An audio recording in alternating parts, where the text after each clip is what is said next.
China's top diplomat began his annual New Year tour of Africa on Sunday, maintaining a 35-year-long tradition to quietly advance Beijing's already sizable influence across the resource-rich continent as Europe's presence wanes and America's wavers.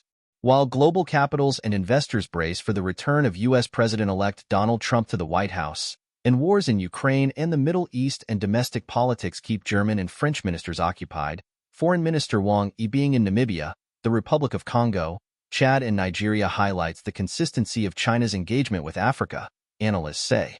Wang's visit through to Saturday also comes as the world's #2 economy ramps up its financial support for the debt-laden continent and looks to strike more critical minerals deals and find markets to absorb its exports. The decision on which countries to go to each year rarely follows any external logic, said Eric Orlander, co-founder of the China Global South Project, but it resonates in Africa as a reminder of China's consistent commitment to the continent. In contrast to the approaches of the U.S., United Kingdom, and European Union, China firmly believes that Africa has never been a forgotten continent, but rather a source of vitality and a land full of development potential. Guo Jiaquan, a Chinese foreign ministry spokesperson, told a regular news conference on Monday. As China's economy slows, Africa offers a much-needed avenue for its state-owned infrastructure firms struggling for projects as indebted local governments hold off on spending, and a market for its electric vehicles and solar panels, areas where the U.S. and EU say it has overcapacity. Africa's 50-plus votes at the United Nations could also help advance Beijing's efforts to reshape multilateral institutions and reinterpret global norms so that they are more in line with its interests, particularly on issues such as human rights.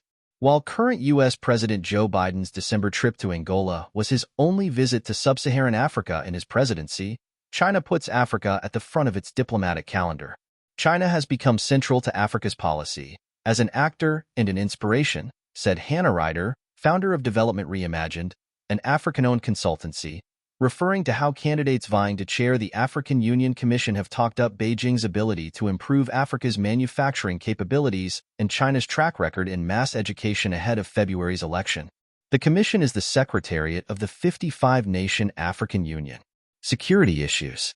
Wang's decision to visit the Republic of Congo, which this year takes over as co-chair of the Forum on China-Africa Cooperation, FOCAC, that sets the agenda for China-Africa relations, also points to China's commitment to implementing the outcomes of last year's summit, Ryder said, where China pledged $51 billion in fresh financial assistance. Beijing is also beginning to make its presence felt on pressing regional security issues, analysts say, which partly explains why Wang will travel to Chad.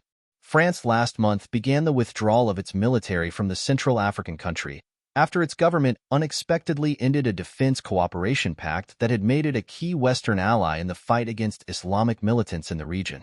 China has been a reliable and stable partner for the new military juntas in the Sahel and West Africa, Orland said.